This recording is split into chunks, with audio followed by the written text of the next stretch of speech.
First, thanks a lot to the organisers for putting this conference together. I studied mathematics at Oxford, and it was just this type of conference that I felt was lacking, in that sort of dull way they presented equations written across a board with no context and no kind of underlying appreciation of what what mathematics can be. And after I studied mathematics, I shared my time between working in computer programming and looking deeper into this question of experience and how you can make mathematics and science come alive. And for the last 15 years I've been teaching holistic science. And this conference is very much about holistic science, because as you've been hearing in the talks this morning of Andrew and Akeem,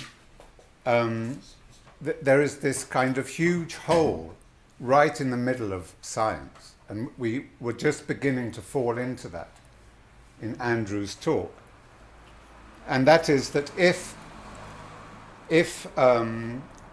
there's this kind of underlying freedom to everything, and that actually order is not where you begin, but you begin in this place of disorder on the threshold of order, then surely the way we go about teaching things, as if there's an order that we follow and that we train people in and that we test people out on, surely that way we teach science is totally wrong, because we're actually missing out on the main question, which is this threshold between disorder and order, nothing and the mark, emptiness and form. So my talk follows very well on the talks from this morning, because it's a very kind of similar theme.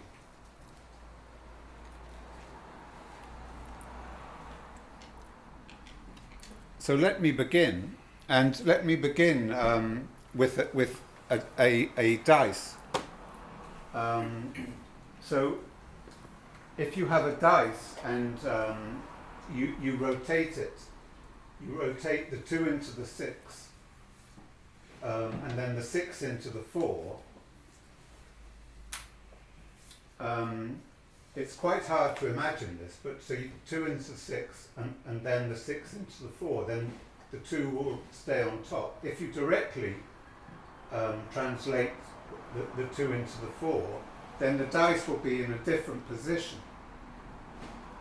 So this is very hard to actually focus on when you're just trying to look at a dice as a static representation, because what the dice has is a kind of inbuilt freedom in it. It can position itself and rotate itself in different ways while remaining a dice. And this kind of fundamental freedom in things is a very essential quality of the world. And yet, despite that freedom is not anarchic. That there is a kind of order that comes out of that freedom. And Lou Kaufman shows that beautifully in his paper Sign and Space, about how we go from the rotations of the dice to an order of the different freedoms that are there in potential. And similarly, we find that in relativity, that there's a freedom in space and time. So a traveller coming from the sun, travelling at the speed of light, will not measure any space and time. They will not get older in their journey to the Earth. While somebody watching that person travelling from the sun will age by 8 minutes, because in their space and time will have a different quality than the person who's travelling.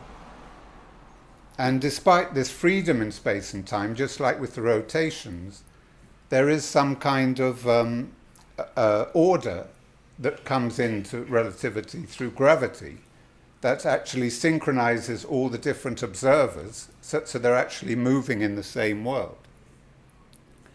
And similarly, in electromagnetism, there's a freedom. Does light exist in time, or does time exist in light, with retarded and advanced waves? So if you see this picture of the Big Bang, we can see it as a point spreading out into many different objects. But we can also see it as light focusing in to a point where everything comes together, where all time reaches a point of origin, and all time is contained in light. So throughout the universe and throughout the pictures we make of it, we have to deal with this question of freedom. And the question of order comes later, and through that question of freedom. So I'm going to talk about Spencer Brown and his relation to Henry Portoft, who was somebody many of you might know, who was a philosopher, and there's a lot of similarity. So Spencer Brown, the reason it's so powerful, his logic, is that it is a logic of freedom in itself. So the distinction is founded on the empty space of what is not, as Andrew was saying this morning. And so there's already a kind of movement in that freedom of what's possible in the logic itself. And Henry Portoft, kind of parallelly, he wrote in this paper, which he wrote in 1970, which was the ambiguity of 1 and 2 in the description of Young's experiment. And he said that any description you give to the world also must contain that freedom. And it must also contain what he called wholeness. That is, how do you get a coherent account out of that freedom? And so for Henry, freedom is not contained in a material description, but freedom has to be engaged to establish a description. And so his account of Young's experiment in quantum theory was to say it is this interplay of freedom and wholeness, or disorder and order, which we were looking at earlier, and that it's that threshold of trying to encompass both these aspects that creates the weird behavior of quantum theory. And so it's the very act of trying to describe something that creates the language that quantum theory is. I'm now going to show you this letter. I don't know if you can all see it clearly, but this was a letter written by Spencer Brown to Henry Portoft in 1975. And Henry Portoft has written to Spencer Brown to say that he wants to send him a paper on quantum theory and how it relates to Spencer Brown's logic. And in the beginning, Spencer Brown is very supportive of this aim to derive quantum mechanics via the primary arithmetic. And he goes on a bit about this process that he's engaged with. But then towards the end, he goes into quite a different mode of engagement. And he says, if you wish for your work to be published and have the maximum impact, you must avoid any hint of what might be considered Eastern philosophy. Expressions such as one in many and many in one, although a perfectly true and fair description of the appropriate formalities, are to a highly irrational degree unacceptable among the Western scientific and mathematical fraternity. Now, I know Henry Portoft because I taught with him on the Masters in Holistic Science at Schumacher College, and for many years. And one thing I know is he's got an extremely volatile temper. And I can imagine the effect this letter must have had on him in 1975 when he received it. Because Henry had spent the last 12 years trying to understand description, and how do you describe something without bringing extra terms into it. And he'd done this rigorously, not only with quantum theory, but with real life situations. And to be accused by Spencer Brown of bringing in terms from Eastern philosophy to prop up some kind of argument was like, it was beyond and beyond and beyond the last straw of what Henry could take. And added to this was the feeling that this bringing in extra terms to the description was exactly what the scientists were doing, what the quantum scientists had done, in trying to keep to matter as the underlying description of what they were talking about. So just to give that in perspective of the different people who were involved with quantum theory. So all these people had initials BO, by the way. I'm not sure what the pattern of that is. But in the 1920s, there was an attempt to understand the language of quantum theory, but by keeping to the concepts of matter, concepts like position and momentum, even though these were being used in a completely different way. And to many, including Einstein, this was a kind of full step in physics, because if we're entering this threshold of disorder and order, of the uncertain and the fixed, then you need to adapt your vocabulary in order to address that. But according to Portoft and also David Bohm, science was trying to stay with an old conceptual language of material particles, and then was trying to dress that up as if it was only the mathematics itself that helped resolve that tension between this non-fitting vocabulary and the phenomena in which freedom was at its essence. So in 1951, Bohm challenged this theory and said that wholeness is something existing in the world. It's something that goes along with freedom. It's something that you can't reduce about a system. And so what we need to do is to understand wholeness, and then we'll come to a language which is better suited for the phenomena of quantum theory. And Henry Portoft was a student doing a PhD with David Bohm and Basil Hiley. And he wrote that paper of the freedom in description in 1970, which was saying, slightly differently to Bohm, wholeness was not some aspect, a sort of static order or an implicate order to which the explicate order related. It was the very manner of description required one to make this bridge between freedom and wholeness. And the effect of I'm not sure if it was Spencer Brown's letter, but the effect somewhere along the line, and Henry Portoft was from Yorkshire, so for those who don't come from this country, they're quite stubborn people. So Henry's reaction to Spencer Brown's letter, amongst other things, was that he took Spencer Brown's advice in a manner of speaking, and he did not attempt to publish anything about quantum theory again in his whole life, or to make anything public.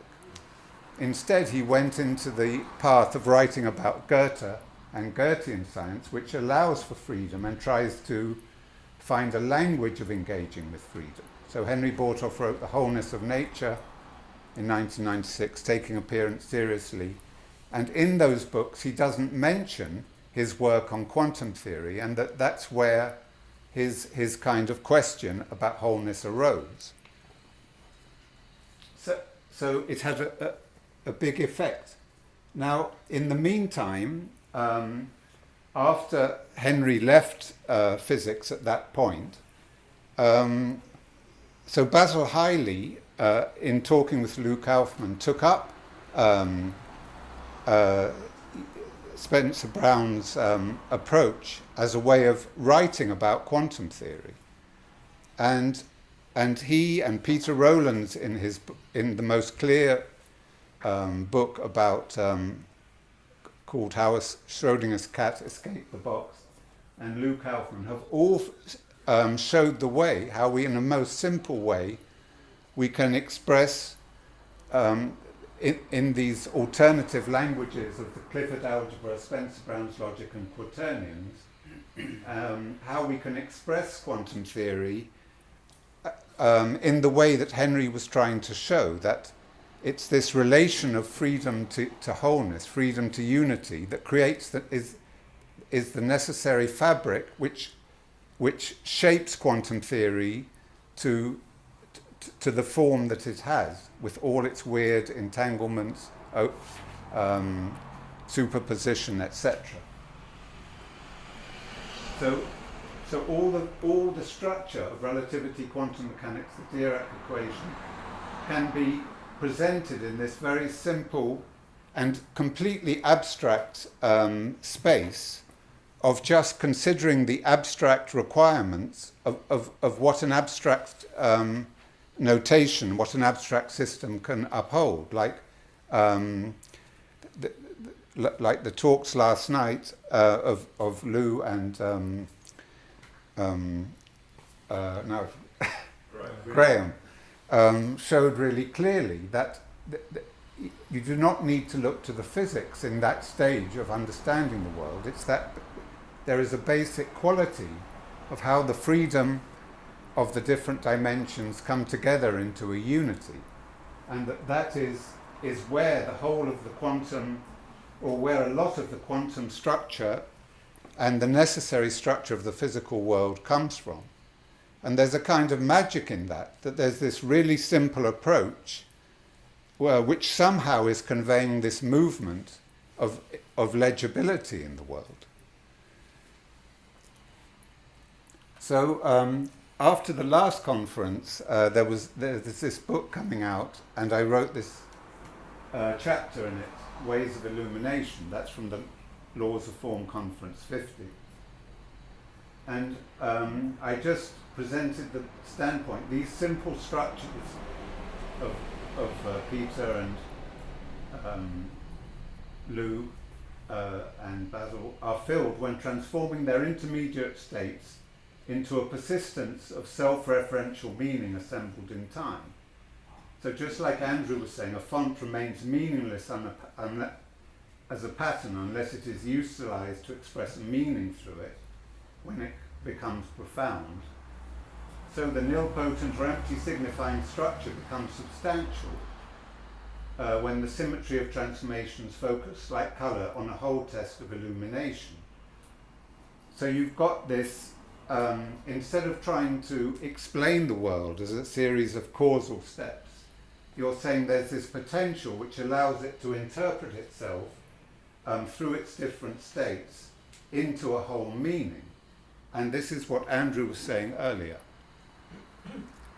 That the font comes alive only when it's related to a meaning. And in the same way the physical world comes alive when it relates to a meaning. Just 5 more minutes. What? 5 more minutes. Right. So we've got these two perspectives of Portoft and Spencer Brown, which are both addressing freedom and its relation to unity. And there seems to be some kind of surprising way in which these two things are not fitting. Henry becomes a Goethean specialist, Spencer Brown becomes a mathematician in logic. And the new idea I want to bring in this talk is that we need, instead of looking at the description and the logic as two separate things. And we need to see them together as a freedom that is trying to articulate itself or speak itself in relation to the absolute. So we might know the absolute, for instance, the way we speak of a gas and its temperature in an absolute way beyond the behaviors of the individual particles. And another way we can see it is how you see a cell above the actions of the individual proteins. So what we want to do is bring in this absolute and use this relation of the absolute and the internal freedom to come to a new understanding about where the meaning comes from. So that instead of trying to understand the fonts and the letters as a structure in which the meaning is embedded, we're trying to say, what is the perspective of meaning as an absolute that gives those letters and those sentences and those phrases form? And how do we enfold this absolute into arithmetic? It's by nesting a series of questions. So how is the absolute illumined in the form? How is the absolute concealed in nothing? Is a question that we can nest and sort of have a feedback around itself to ask itself again into that entity. And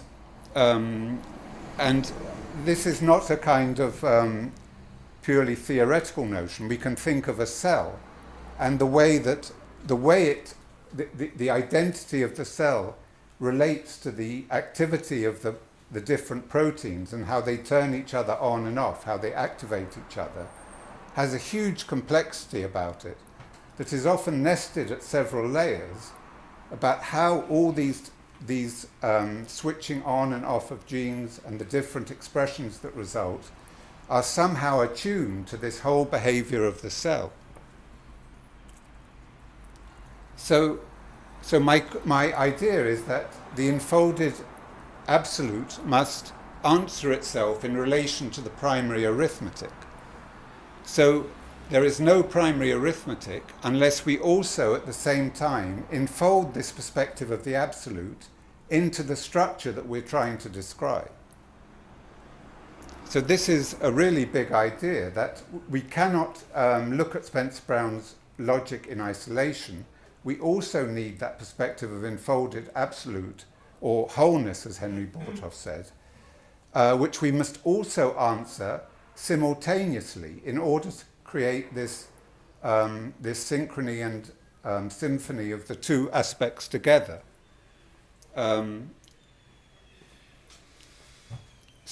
the way this happens is that that riddle of the absolute, how does the absolute illuminate itself and how does it conceal itself, that must be answered at the level of nothing and something showing itself as a kind of answer in the everyday world to that question that we're asking the universe.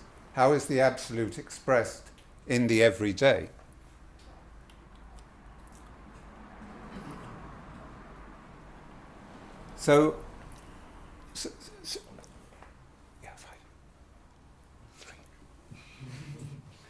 So insofar as the primary arithmetic has generic solutions, so the enfolded absolute is answered by a unique set of events. In as far as we can suggest the enfolded absolute have been answered by a unique set of events, then we can rest assured on the generality of the primary arithmetic. In as far as destiny can bring together the enfolded absolute and the primary arithmetic, then both can expand grounded into their domains of action. And what I would like to go on to is that where can we see this in action then? Where does this kind of meeting of the absolute and the freedom of the structure of the parts, whether they be letters or fonts or proteins in a cell, where does that happen? And my idea is that we can find this pattern in the quarks, in the nucleus of the atom. Because in the quarks there is nothing kind of external. There is nothing you can look on and make an experiment on to test. The colour and the flavours of the quarks are purely kind of symmetries that hold together this capacity of this question of the absolute manifesting itself, finding a vessel for that manifestation through this sort of intermediary stage of the quarks. So the quarks are, in one way, these are the different qualities of the quarks.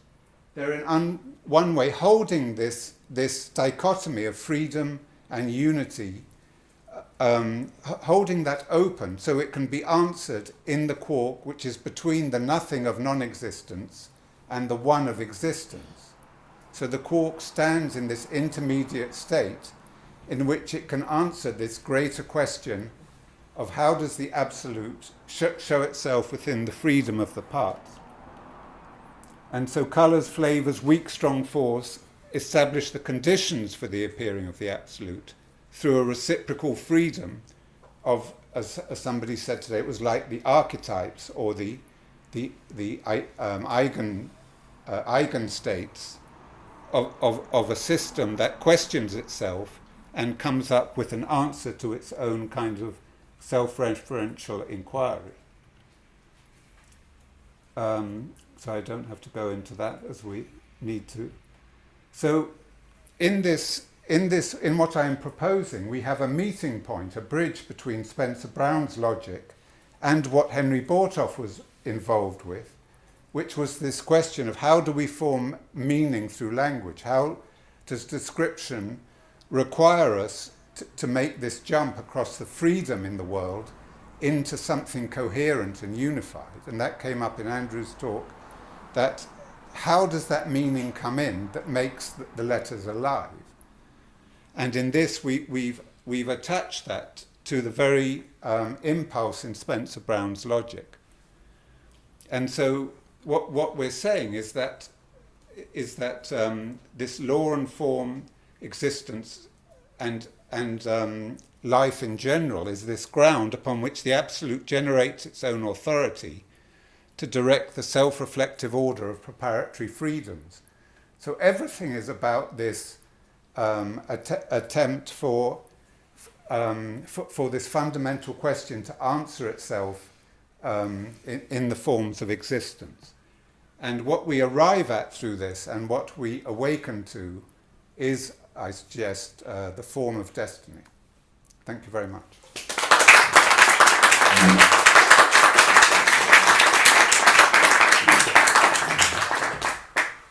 So we have 5 minutes for questions. I'll run this mic around so that everyone who speaks directly into it. Any questions in here? And by the way, of course, you didn't quite mention it, but of course, Portoft does talk about Spencer Brown. You know, he talks about the axioms and all in the Wholeness book. Yeah, I mean, he no. It was just a quick comment. Henry was a great fan of Spencer Brown, thought all his work related to Spencer Brown. Thank you. I just wanted to connect to a question earlier about novelty, and I wondered whether the notion of colouring, the kind of the form that comes into the existing of the new, is this kind of element that reconfigures the old in ever new ways. I'm thinking of Alfred North Whitehead's notion. I don't know if that's part of your work, but he talks about eternal forms as well, and how they form a beautiful adventure of the new. Yeah, eternal objects. Yeah, you want to answer? No. Yeah, Mike, thanks so much. That's a real, I think, pertinent question to how we're living, that we're coming to the end of our old forms of understanding the world. And this way of, that a whole new question gets posed, a whole new question about how does the absolute frame itself within the everyday world? And it can give a totally new answer. And this is part of the beauty, that we're leaving behind this idea that there's one standard way of doing science, there's one standard way of running society. And like Hakim said, we're entering into this fluid state where the interpretation is that way in which, it is that very way in which we're answering as a culture at the questions of existence, the eternal questions. And using the language of the absolute, right? The absolute is the unmarked state, right? That's the interpretation. And it's interesting because, of course, in philosophy, this is immediately, and very directly brings up Hegel, right? And that early kind of phenomenology, where the self-presentation of the absolute is basically what everything is. And so there is a kind of enfolded, but of course, the self-reflective enfoldedness is there in Aristotle throughout, especially Leibniz with the reticulum, and it's very exciting to see really kind of the presence of philosophy in the wholeness paradigm. Yeah, thanks, Randy. And Randy's comment earlier about where is that meaning? It's in the unmarked state. And it's like that, it's in the relation to the absolute, even though you can't form that relation to the absolute because it's beyond our everyday forms. But still it's there that this this impulse manifestation has its pattern, has its order, and has its continuity. Yeah. A question online. Who is it? Maybe they can. Rachel. Yeah, Rachel. Do you want to speak? And good job, Rachel. It's so early in the morning there. It's 4:07 a.m. here. But yeah, my question was, if you consider these concepts to be a way of reconciling the concepts of fate and free will. No, thanks for that question. And it's really important that we get into the conundrum of free will because we fix the world too early. We try to say this order is right, that is disorder over there, we don't want it.